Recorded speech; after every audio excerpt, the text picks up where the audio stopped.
taas mo, hindi ang camera.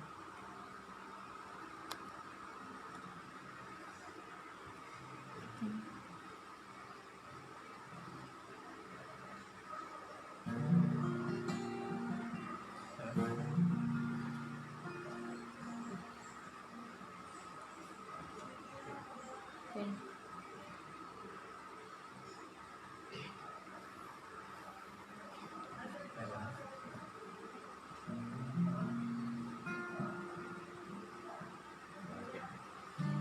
So, good evening everyone. Muli, andito na naman tayo para mapagpala sa mga awitin pagsamba at nakikinig ng mensahe ngayong gabi. So, tonight, kasama ko ang aking panganay, si Isay, para samahan tayo sa pagpupuri. So, sa mga nanonood po, isa pong karangalan na makasama kayo paglingkod, magpuri sa gabi nito. At ito natin ang ating sarili para sa Kanya. Samahan niyo po kami. Sama-sama tayong magpuri at sumamba sa ating Panginoon na buhay at tapat na nagmamahal sa atin at nagpupuri sa atin. So, awitan natin siya. At ang title ng awit na to, napakaganda po nito. Ang title po nito ay Lilith. So, anak, baka meron ka sabihin? So, magandang gabi po sa bawat isa. Panahon ngayon ng kadiliman na nangyayari sa ating mundo, ating bansa. Still, nandun yung liwanag na nagbibigay sa atin ng pag-asa. Sabi nga niyan, walang makakapigil sa atin na magpuri sa ating Panginoon kahit sa ganitong sitwasyon natin ngayon. Amen. Totoo yan. Sabi nga niyan, mananatili sa iyong lilim at sasambahin ka sa dakong lilim. Sabi nga niyan, kahit saan, kahit kailan, pwede nating sambahin sa Panginoon. Amen.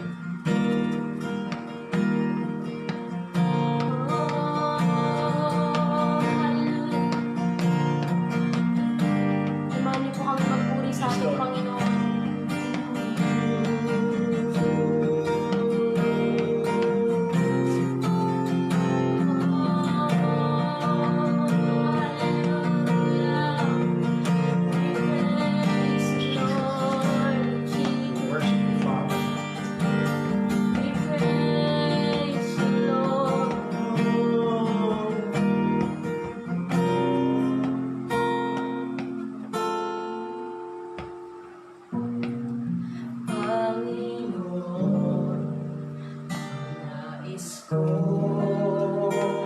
Kagandahan mo ay pagmasdan ang pag-ibig mo sa aking tugon.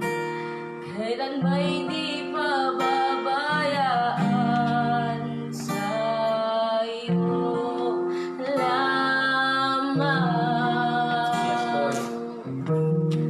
matatagpuan sa iyo lamang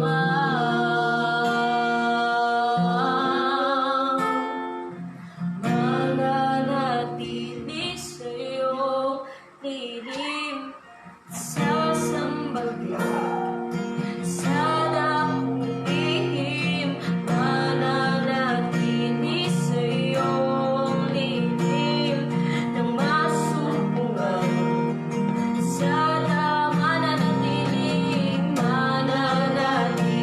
sa iyong lilim at sasambahin sa dakong lihim mananatili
Napakaganda po ng awit.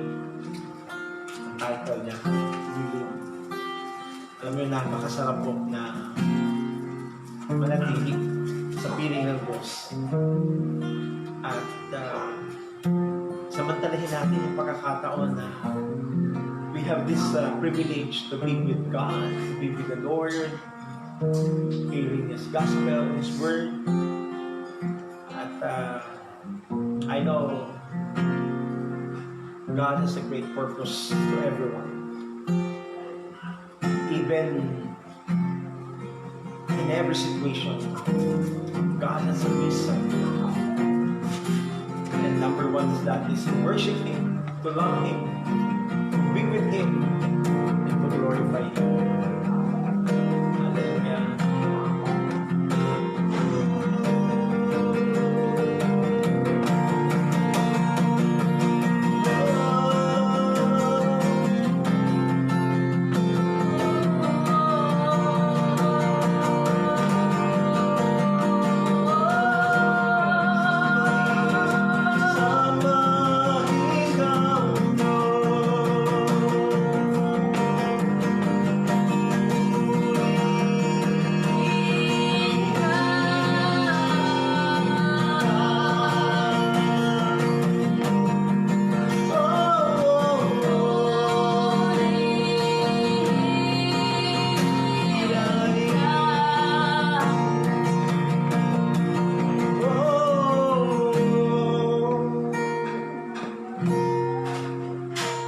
Dakilang Diyos, salamat po sa gabi. Salamat po.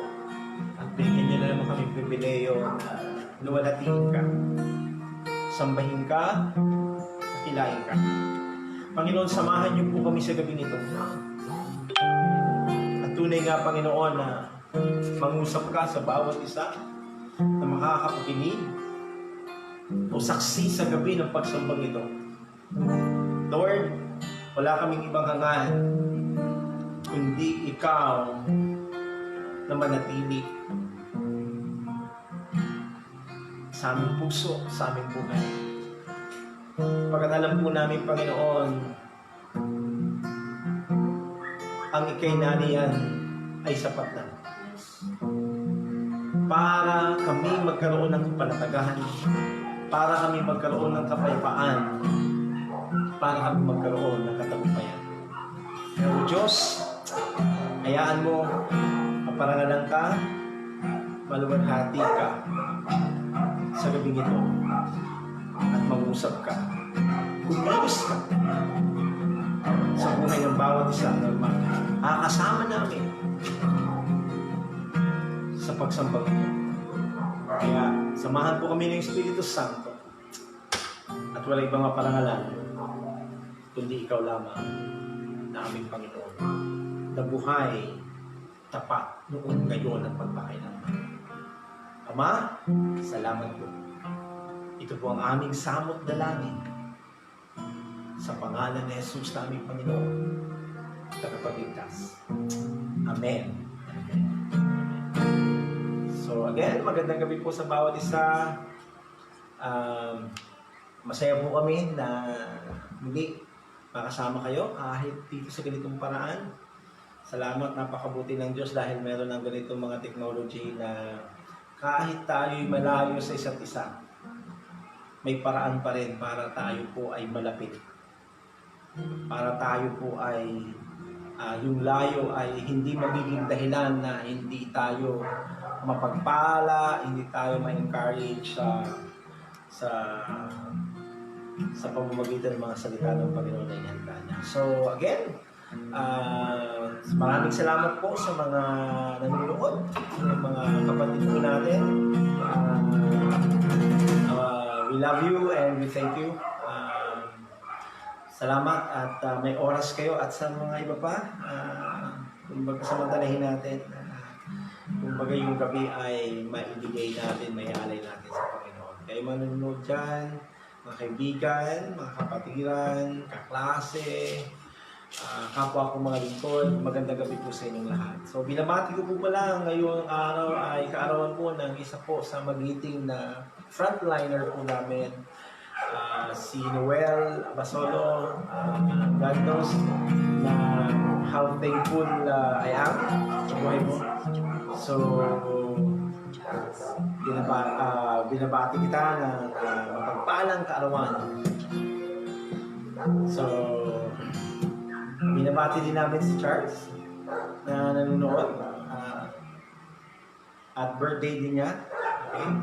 So, happy birthday at may the Lord bless you and continue to walk with God and be a good boy.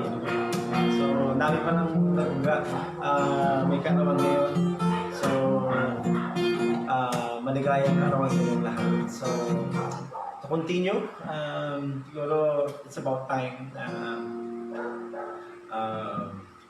kumbaga, to share a little bit testimony.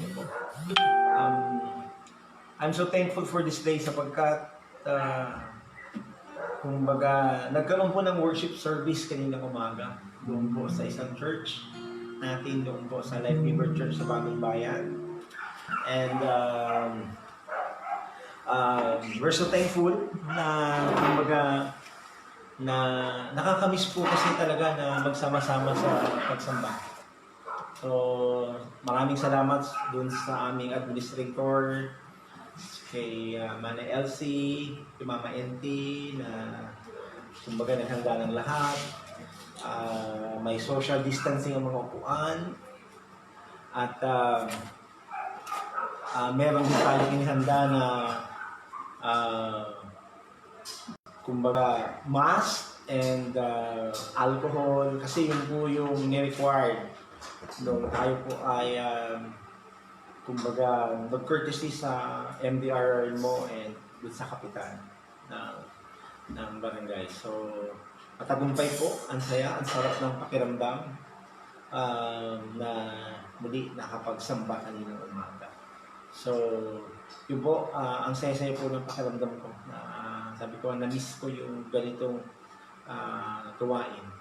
Bagamat dito sa Naga, talagang andun pa yung paghihigpit sapagkat ginagawa lang ng ating pamalaan ng ating gobyerno dito sa Naga yung makakabuti at may iwas talaga sa anumang posibilidad na mahawa tayo nitong virus nito na hanggang ngayon ay talagang naririyan, nananalanta or naglagay ng takot sa bawat puso ng bawat isa. So ngayong gabi po ay dako po tayo sa mensahe ng Panginoon. Ito po na mensahe ko na kanina umaga, but I just want to share also with everyone na ang title ko ng mensahe is about manatili. So tulad po ng inawit natin kanina, alam mo napakasarap na kumbaga yung awitin na manatili tayo sa lilim na po ng Panginoon. Gabay, pag-iingat. Ito pong sa English, sabi nga dito sa English is be still. Po. Isa pong talata na nakaka-bless na po na winika ng ating Panginoon sa Psalm 46 verse 10, if I'm not mistaken for that verse. Nakalagay po doon is, be still and know that I am your God. Kumbaga, andun po yung word na be still. Okay? Na kung saan ay yung salitang manatili. Okay? At naroon na naroon yung hamon na talagang dapat nating kilalanin ng Panginoon at manatili sa Panginoon. Ngayon, isa po sa hamon ngayon po, no, itong nangyayari ngayon sa atin. Nandito tayo sa tinatawag na new normal. Siguro mag-iisip ang marami na, Pastor, ano itong manatili? Ano itong still? Kasi sa totoo lang, isa sa mga struggle po na karamihan ngayon is they are not contented. They are not, wala silang contentment po. Hirap para sa kanila yung manatili. Sample, yung nababagot, naiinip sila sa bahay, na naka-quarantine, even yung mga ipinapasok sa mga quarantine area. Alam mo, para bang mabigat sa kalooban nila yung, alam mo, yung manatili ka sa bahay. At sanay ka na, alam mo yun, lumalabas, kung saan pumupunta. But this time, alam nyo, may purpose do si Lord kung bakit gusto niya tayong manatili. At yung salitang pananatili ay, kumbaga, may dahilan ng Diyos. Tulad nga ng mga nakaraang mensahe. Ang isa sa mga dahilan ng Diyos ay talagang tinuturuan niya tayo. Okay? Dinidisiplina niya tayo. Okay? At hinuhubog niya tayo. Kasi nga naman, kung ang isip mo kumbaga mabigat, hindi mo matanggap yung nangyayari, gagawin mo yung bagay na mali. Hanggang suwayin mo na yung batas na kahit bawal, gagawin mo na. Nakakalungkot po na naririyan na may mga nakukumpiska ng mga quarantine pass, may mga nahuhuli na magkaangkas. Ito po yung hindi makatiis na sila ay manatili. So ano man ang dahilan nila, sa totoo lang, sa batas, hindi ito exempted. At kumbaga, part na ginagawa ng Diyos is, ibabalik ko yung punto na may pagdisiplina. Okay? Sa pananatili. Yung pananatili natin, maging malinaw sa atin na may inayos.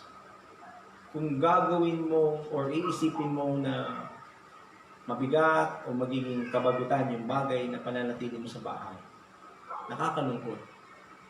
Sapagkat mapupunta ka lang sa isang aspeto na bibigat ang sitwasyon. Pero kung makikita mo yung purpose ng pananatili sa bahay, na you have to be productive, that you have to be, alam mo yon, to do something that you never did before, no? Like building relationship with your family or with your loved ones.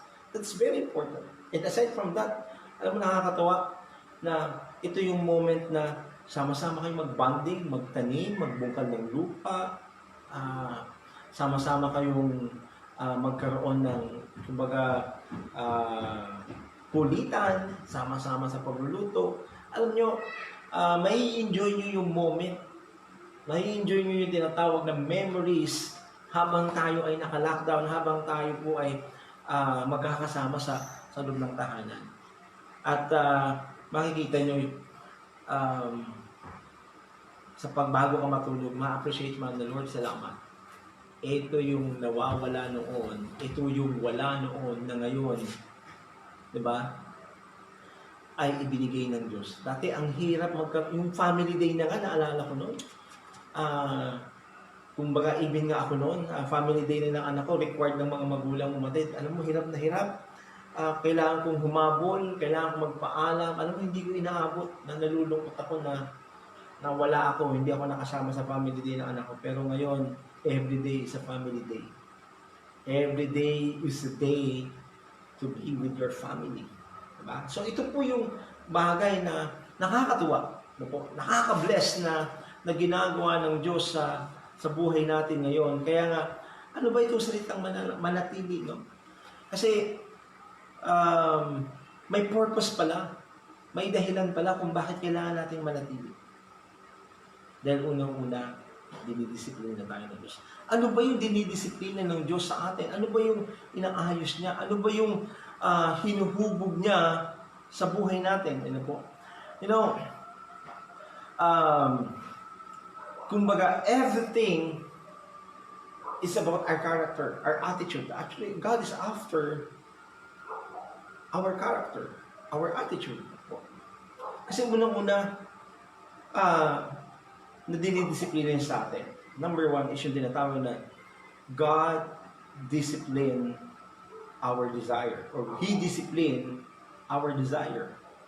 Ano po yung desire? Kasi when we talk about desire, we talk about our heart. Ano po?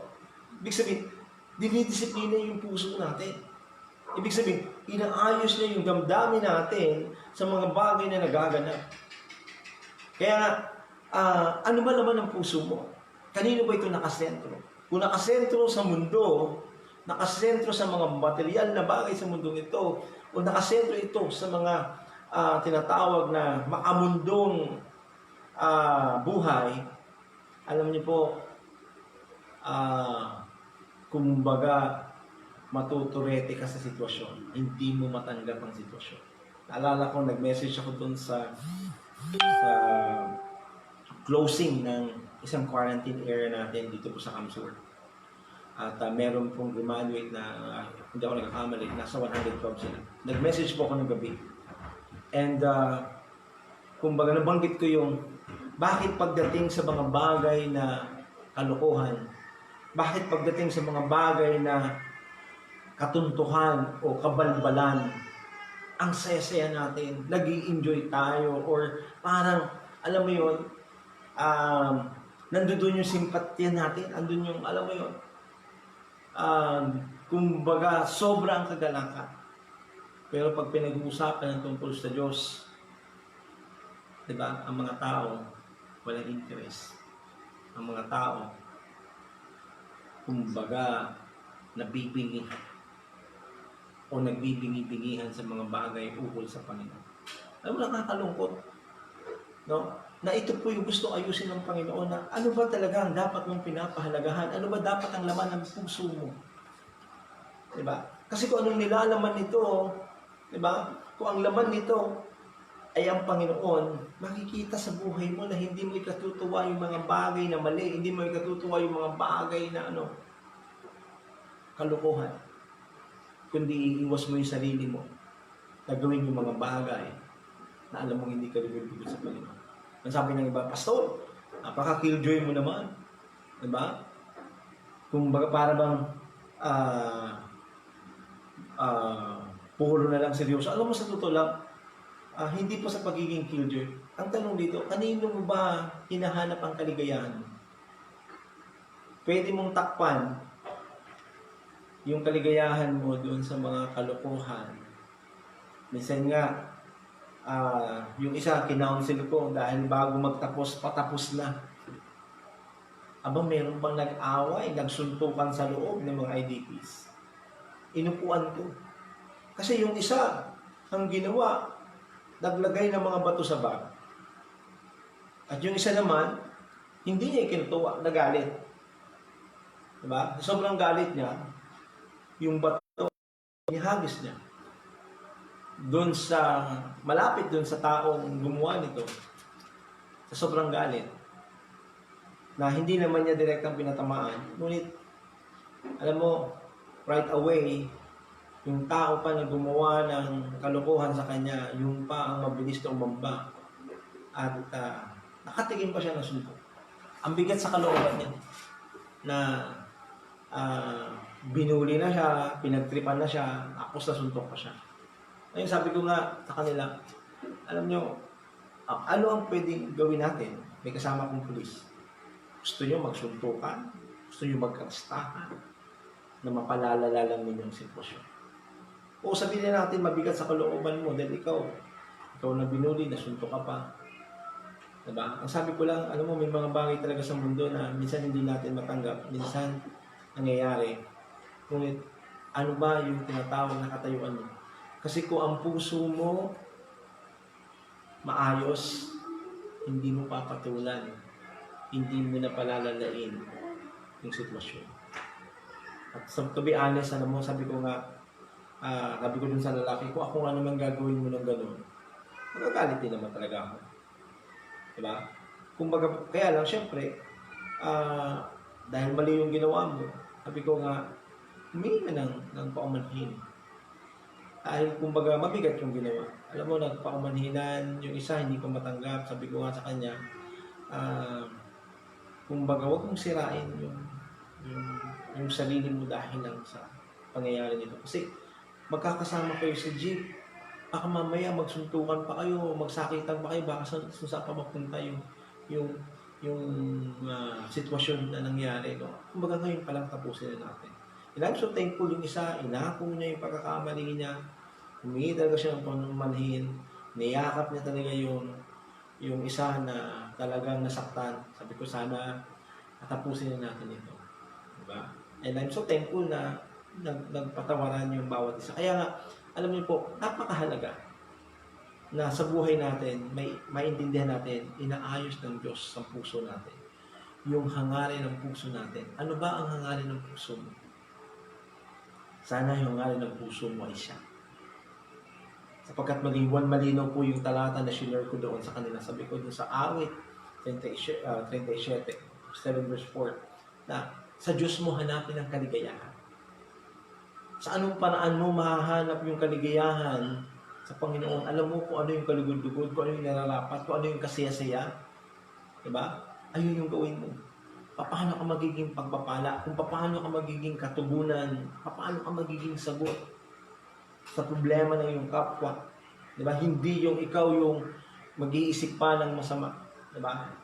Yung paano mo, diba, dudupahan, diba, yung tao na nangangailangan, yung taong may pinagdadaanan na nananalian ka na pinagdadama mo yung pag-ibig ng Diyos. Yung ganun klaseng kagalakan. Kagalakan na hindi mo matiis yung kapwa mo na naghihirap. Hindi mo matiis na makita siya na nasasaktan, nandyan ka para i-comfort siya. Diba? Yung mga tao na may karamdaman na naririyan ka na nanalangin, ito po yung nais ng Panginoon. Kaya nga, inaayos ng Lord yung ating desire. Kasi kung mali yung desire ng puso natin, kung ang desire natin ay magkamal lang sa lapi, sabi nga doon, mag-enjoy sa kung anong meron ng mundo, alam niyo po, magiging mitsa pa ang mga bagay na ito para tuluyang hindi mo maranasan yung magandang pinangako ng Panginoon. Magiging mitsa pa yan ng tinatawag na pagbagsak o pagkalayo mo sa magandang plano ng Diyos sa buhay. Kaya ibig sabihin, ito yung inaayos ng Panginoon. Diba? Kaya nga, kumbaga, puso, diba? Napakahalaga na ipaayos natin, di ba? Yung hangarin nito. Nalala ko may tinanong din ako, sabi ko, ano ang rason kung bakit kayo nagtrabaho sa Maynila? Anong hangad ninyo? Di ba? Di ba ang hangad ninyo para tustusan yung pangangailangan sa yung pamilya? Di ba? Maging pagpapala. Kasama ba yon sa hangarin ninyo na magloko kayo, gumawa kayo ng mga kalokohan, magbisyo kayo, di ba? Magsugal kayo, na alam mo may umaasa sa iyo. Kasama ba yun? Sabi nila, hindi po pastor. Pero anong ginagawa ninyo? Diba? Kumbaga, nauubos yung oras, nagbababad sa cellphone, buti sana kung ang kausap yung asawa, hindi. Iba ang kausap. Yun ang nakakalungkot. Which is, nawawala tayo doon sa talagang tunay nating hangarin. Kaya sabi natin, ayusin natin, magpaayos tayo. Kaya nga, totoo lang, ito po yung gustong gawin ng Panginoon sa nagaganap sa buhay natin ngayon. Ang ayusin, magpadisiplina, disiplinahin ng Diyos ang puso nito na maipatama, maitugma sa laman ng puso ng Panginoon. Kaya ayan po yung hamon. Another, discipline our desire. Another is discipline, God discipline our decision. Kasi kung nga naman, pansinin mo ninyo, pag mali ang puso mo, hindi maayos ito. Sigurado ang desisyon mo, palpak. Kaya ang laki ng role na pinapaayos natin yung puso natin. Panginoon, Lord, nais ko, Panginoon, ikaw maghari sa puso ko. Panginoon, samahan mo ko sa mga desisyon na ang kalooban mo ang masulit. Ang sarap po ng ganun eh. Sinasangguni mo sa Panginoon yung mga bagay na magaganap sa iyong buhay na hinuhugot mo dahil pinaghaharian ng Diyos ang puso mo. Kaya kung maayos ito, pagdating sa desisyon, kasama ang dinidisiplina ng Diyos yung desisyon mo. Paano ka ba magdesisyon? Paano mo ba, sabi nga dun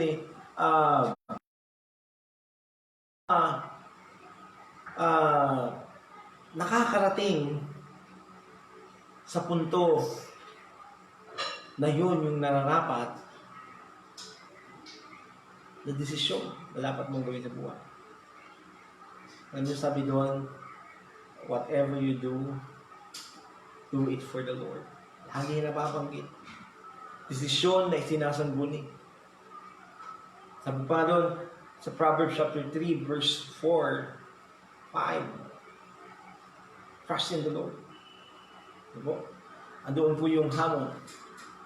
So, sabi po sa Kalukyan, babasahin ko po na ang linaw-linaw na chapter 3, okay, verse 5 and 6, no? Kayawi ka magtiwala buong puso at lubusan at huwag kang mananangan sa sarili mong karunungan. Siya ay sangguniin sa lahat mong mga balak at sa kanya kang itutumpak sa lahat ng iyong lakad. Ano mo, napakaganda. Trust in the Lord with all your heart and lean not into your understanding. Acknowledge Him and He will direct your path. Ayun po yun. Kasi kapag in-acknowledge natin ang Lord sa buhay natin, yung presensya niya, buhay sa buhay natin. Okay? Yung desisyon natin, di ba? Nakasangguni. Sabi ko nga, anumang desisyon sa buhay na hindi mo pinagkatiwala sa Panginoon, alam nyo, desisyon ito na sisira, desisyon ito na magpapalala, desisyon ito na ikaw bumulusok sa buhay. Kapatid, hindi hangarin ng Diyos, hindi pinangarap ng Diyos na mapasama o lumala pa yung buhay na pinagdadaanan. Ang hangad niya, makita mo siya, hanapin mo siya sa kaganapan ng buhay mo.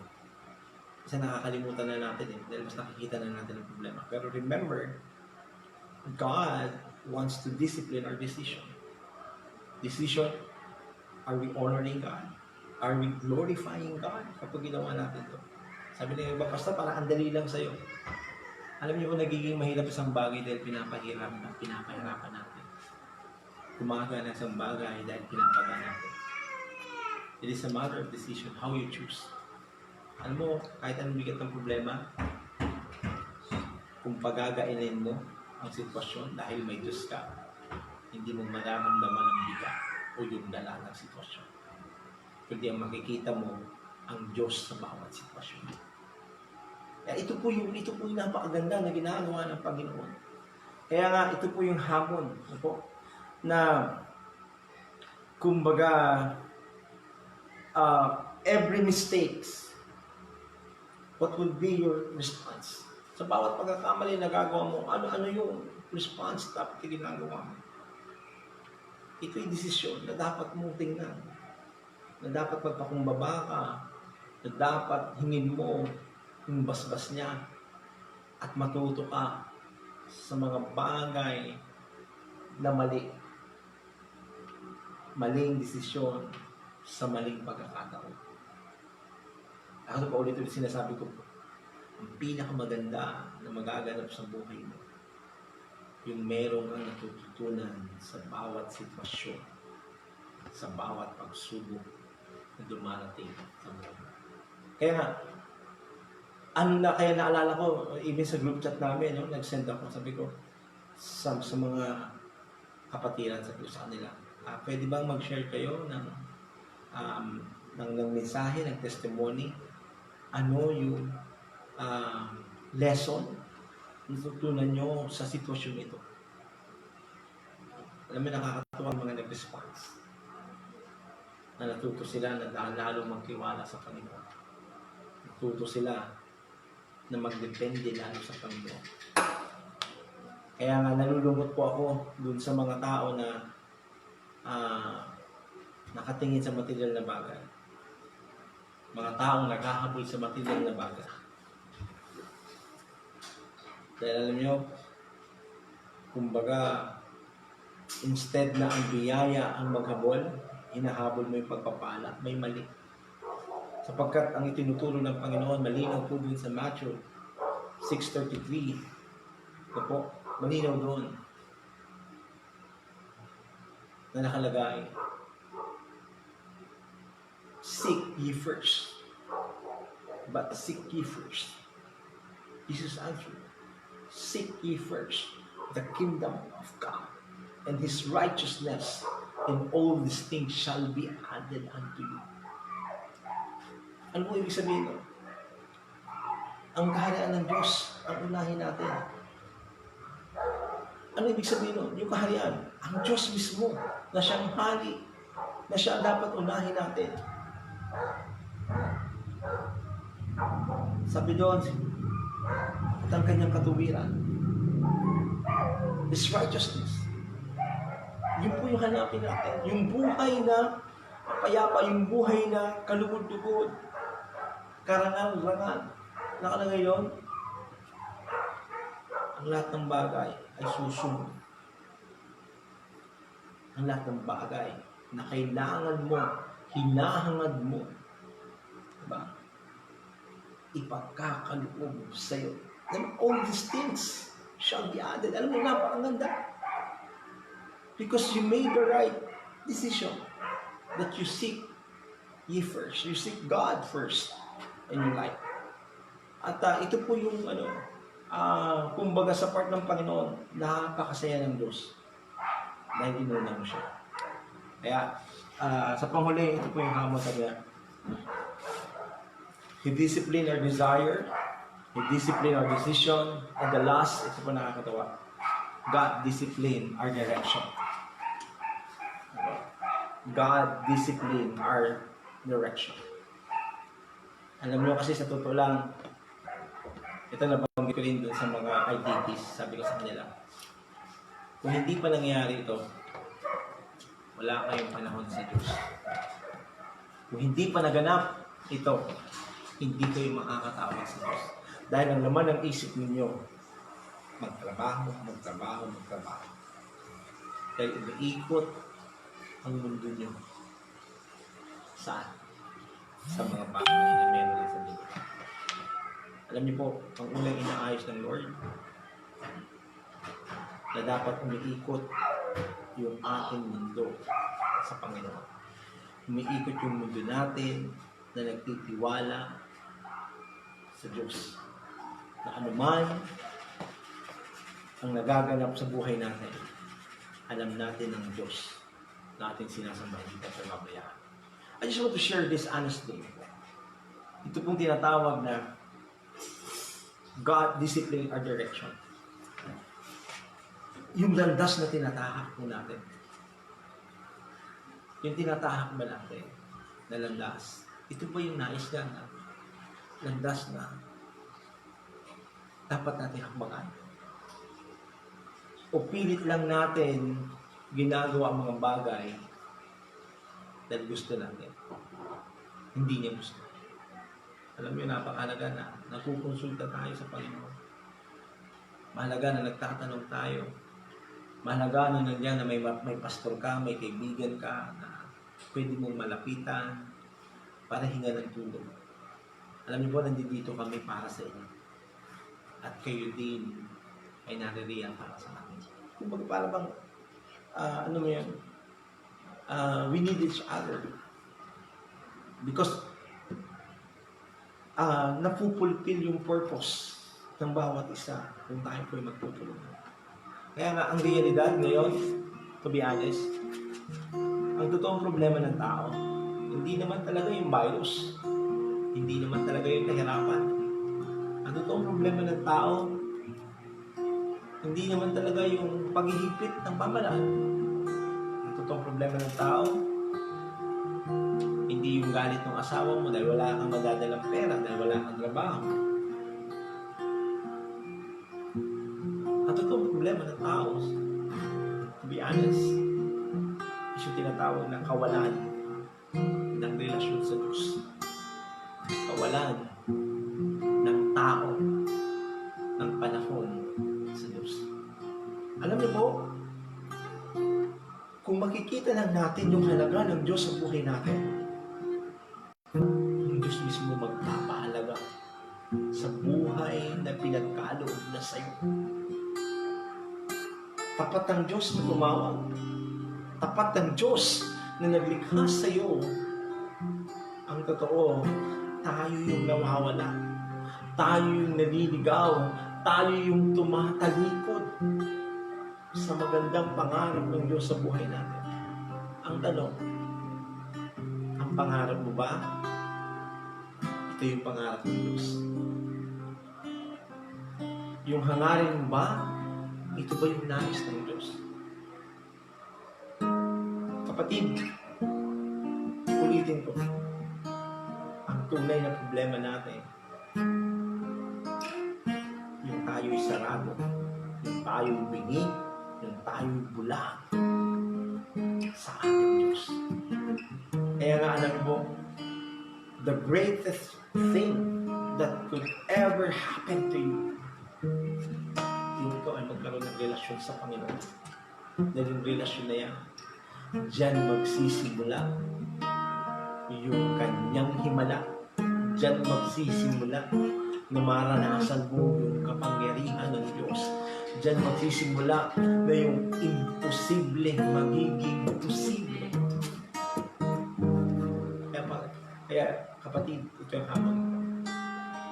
Ayusin natin yung relasyon natin sa Panginoon. Naniniwala ako kapag maayos ang relasyon mo sa Panginoon, maayos ang laman ng puso mo, maayos ang desisyon mo, at sigurado maipagmamalaki yung direksyon at patutunguhan mo yung pangharap. Kaya mga kapatid, itong gabi nito, ang hamon ng Panginoon, ang hamon ng mensaheng ito, manatili. Another isang talata na nais mo kong basahin sa inyo sa Colossians chapter 1 verse 19. Gusto ko lang pong basahin. Sabi ko dito, ano ba?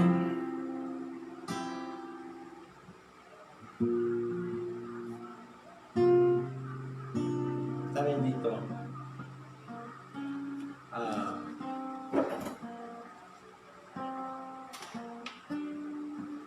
ipinasya ng Diyos na ang kanyang kalikasan ay manatili rin. Sana. Yung kalikasan ng Diyos,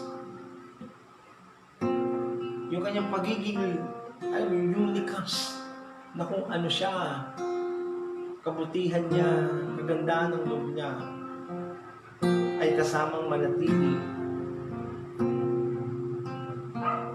rin sa kanyang anak.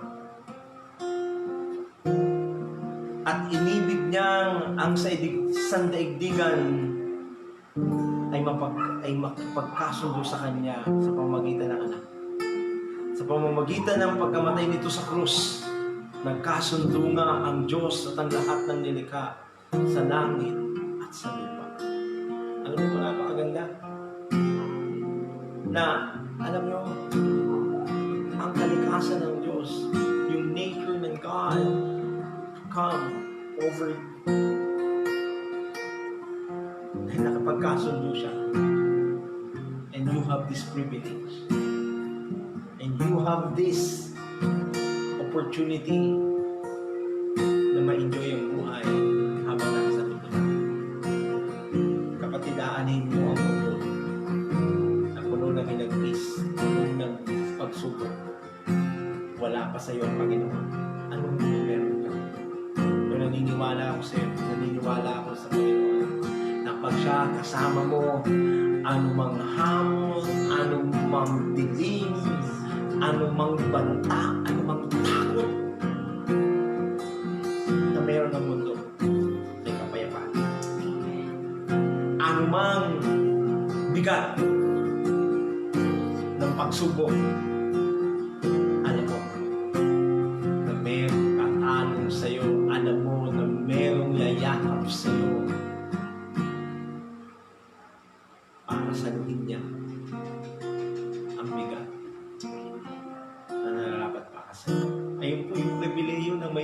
sa Panginoon. Kaya mga kapatid, manatili.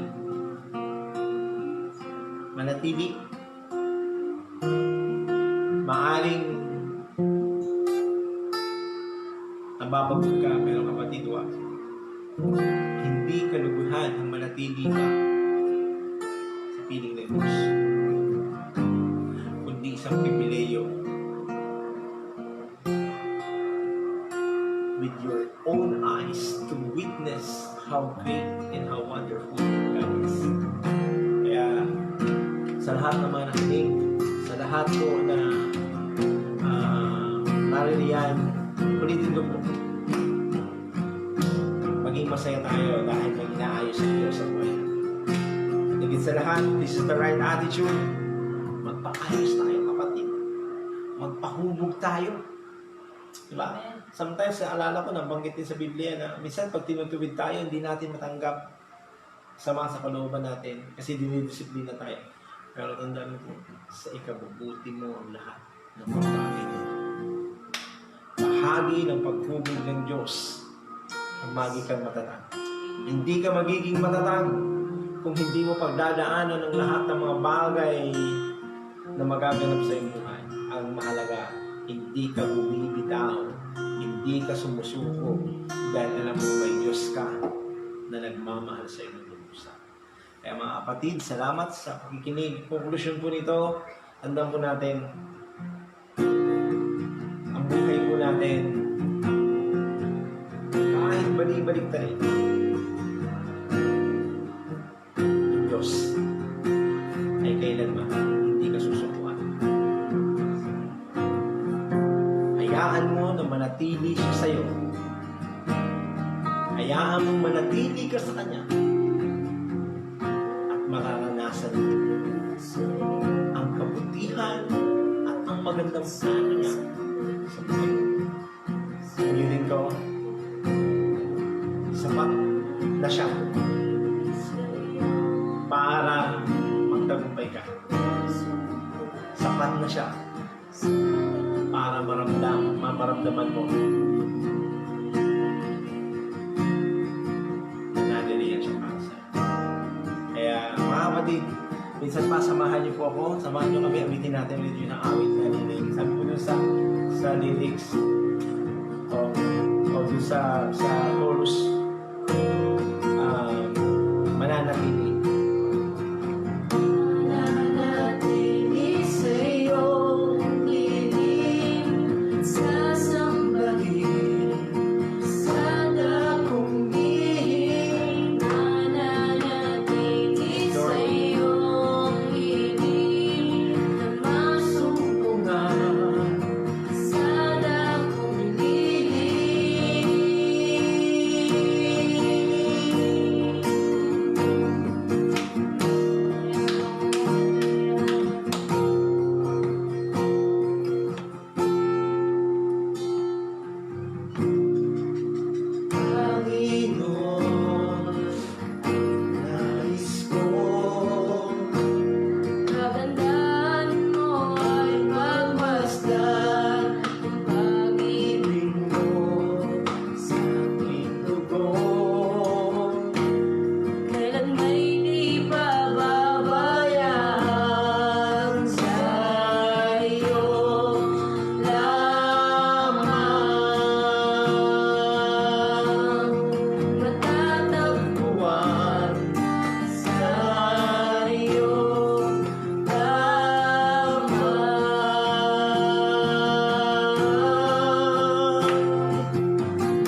awitin. Nais ko po na kayo mismo, no? You can search that song na po sa YouTube, even the lyrics. Alam ko, nung una ko po itong marinig, alam ko, naantik agad yung puso ko. Na talagang the safest place is no other than in the arms of God. Kaya nga, wala kang dapat alalahanin. Wala kang dapat katakutan. Kailangan magtiwala, maniwala na may ginagawa para sa kapulitan ng ating likha. Kaya magandang gabi lahat po. Magandang gabi lahat po sa inyong lahat. Salamat sa inyong time na nakinig. Nawa na pagpala po kayo ng mensahe at tayo po'y manatili. Malinaw na this thing we know that I am with God. Ano man pinagdadaanan natin, nadalian ng Panginoon. And tayo po'y magkaroon ng kagalakan sa puso natin. Ang Diyos na nariyan. Inaayos yung desire ng puso natin. Inaayos ng Lord yung ating decision. Inaayos ng Lord yung ating direction. And even yung ating pangarap, yung dream na meron tayo, inihahanda yun ng Panginoon. Kaya, ang sarap mangarap kapag ang Diyos ay kasama. Kaya mga kapatid, patuloy tayo magtagumpay. Patuloy tayo na lumakad na may, alam mo yun, may kagalakan sa puso dahil buhay ang ating Diyos na ating sinasamba. Kaya sa lahat po ng nariyan, nanonood, magpalang gabi sa lahat, ulitin ko po, unahin natin ng Diyos at hindi niya tayo ulit. At tayo kanyang pagpalain, tanggapin natin ang kanyang mga pangako. So tayo po manalangin. Panginoon, salamat po sa gabi ito. Salamat sa katapatan mo. Salamat sa oportunidad, Panginoon, na kami mapagpala sa mga salita na aming nadinig. Lord, salamat sapagkat alam po namin, ikaw ang nangusap, ikaw ang nagsalita. Kaya ang hangad namin, Panginoon, ang salitang ito na aming narinig, magpaalala sa amin kung paano kami magdidesisyon, kung paano kami kikilos at kaagawa sa buhay namin na sinasangguni, kinikilala ka. Panginoon, kasabay na aming dinadalangin, Lord, nasamahan po, Lord, ang bawat pamilya na maghari ka sa puso nila at makita namin, Panginoon, yung dahilan kung bakit nagaganap ito sa aming buhay. Even kung kami, Panginoon, Lord, ma-lockdown, ma-quarantine, kung kami man hinihimpitan, Lord, maunawaan namin, Panginoon, yung ginagawa mo. At ang lahat ng ito ay inaayos mo kami, dinidisiplina. Kaya Lord, salamat po. Dahil still, ang ginagawa mo pa rin ito, Panginoon, para sa ikabubuti po namin.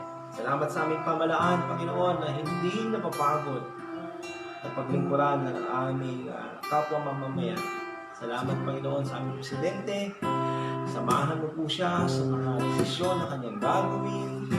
Lord, samahan mo po siya, Panginoon, Lord, at protektahan, Lord, na makikipagtatag siya, Lord, sa mga nagaganap sa aming bansa. Dalangin din namin ng mga kabinete, mga advisor niya, Panginoon, Lord, all of them, Panginoon. Lord, give them wisdom, give them knowledge and understanding, Lord, to make decision that will glorify you, Father. Lord, that will bless, Lord, every Filipino people. Kaya, Panginoon, salamat. Kaya, Panginoon, kasama na tinataas namin ang bawat ahensya ng aming pamalaan na kumilos ng ayon karapat-dapat para mapagkukulan ng mamamayan. Lord, kasama tinataas namin, Lord God, mga frontliner, we're praying for them, even their family. We're praying, Panginoon, even yung mga umuuwi, Panginoon, Lord, na nawa, senihan mo sa kami lahat ng iyong kapangyarihan, ng iyong dugo. Lord God, na hindi kami kailanman masira nitong virus na ito, kundi uuwi, Panginoon, Lord, ang bawat isa na naririyan ang iyong proteksyon, naririyan ang iyong gabay. At nawa, Panginoon, maunawaan ng bawat mamayang Pilipino, ibig ang paghihigpit ng aming pamalaan. Hindi galit, kundi pangunawa. Hindi kahirapan ang makita, kundi oportunidad na kami maging pagpapala. Kaya Lord, bless mo Panginoon, Lord, yung mga programa ng aming pamalaan. Lord, yung mga tulong o Diyos na ibinababa sa mga mamamayang Pilipino, makarating ito. At hindi na ito maging daan para pagsamantalahan din ng iilan. Kaya Lord, we pray na wala pong maganap na pang-aabuso, panlalamang o korupsyon. Palihangad namin ang transparency sa aming pamalaan na talagang maramdaman ng bawat mamayang Pilipino ang paglilingkod ng aming bayan, ng aming pamalaan. Kaya Lord, salamat.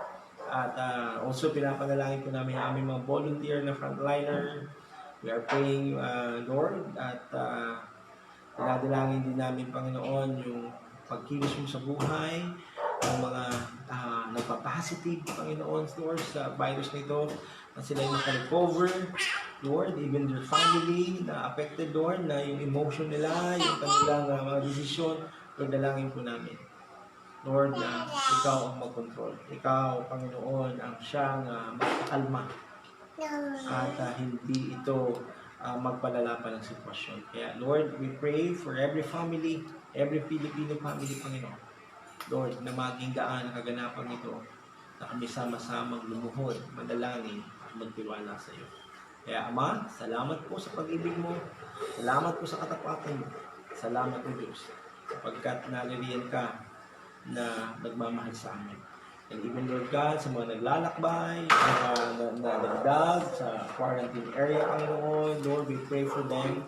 Lord, na pumilis ka, na naroon, Panginoon, na maging daan itong 14 days quarantine, Panginoon, na maayos ang kanilang pananaw, maintindihan nila na sa ikabubuti din nila at ang pamilya nila yung kanilang pagstay sa quarantine area. So, Lord, provision, Panginoon, sa mga pangangailangan ng aming pamalaan, ang mga naka-quarantine, provision even in every family, Panginoon, Lord, ikaw po ang mabuhat. Kaya, salamat po sa mga nasa likod, Panginoon, ng aming pamalaan, yung IMP, Lord, we pray for them, Lord, na naririyan ka, Lord, na give them also wisdom, the knowledge, Panginoon, Lord, to make decision, Panginoon, Lord, sa ikabubuti ng aming nasasakupan o ng aming pamalaan. Kaya, Lord, sa lahat na nagtatrabaho, Lord God, Lord, na nasa pamalaan, Lord, bless mo sila, nawawag sila mabalot ng takot, kundi mabalot sila, Panginoon, ng inspirasyon na maglingkod sa iyo, maglingkod sa bayan. Kaya salamat, Ama. Salamat din, Panginoon, sa mga pastors, mga volunteer namin, mga teachers, mga volunteer organization, Lord. We pray for them, Lord, that hindi kami magsawa na maglingkod at mag-share ng time para mapaglingkuran ang aming bayan. Kaya, Lord, maraming salamat po sa mga nagnanais umuwi. Lord, nawa, tugunan mo po. Kumilos ka. Na maunawaan nila, Panginoon, Lord, na ang mga kaparaanan mo na ginagawa ay ikabubuti namin lahat. Kaya, salamat po, Diyos, sa inyo po namin pinakakatiwala ang lahat. We love you, Lord, and we honor you. We thank you. In Jesus' name we pray. Amen. Amen. So, again, magandang gabi po sa lahat. Salamat po sa mga nanood. Pagpalain po ang bawat isa. At maranasan po natin ang kanyang pag-iingat. Maranasan po natin ang kanyang gabay sa bawat araw ng ating buhay. So, we love you po. God bless. And more blessing and more favor po sa bawat isa. God bless po. Salamat.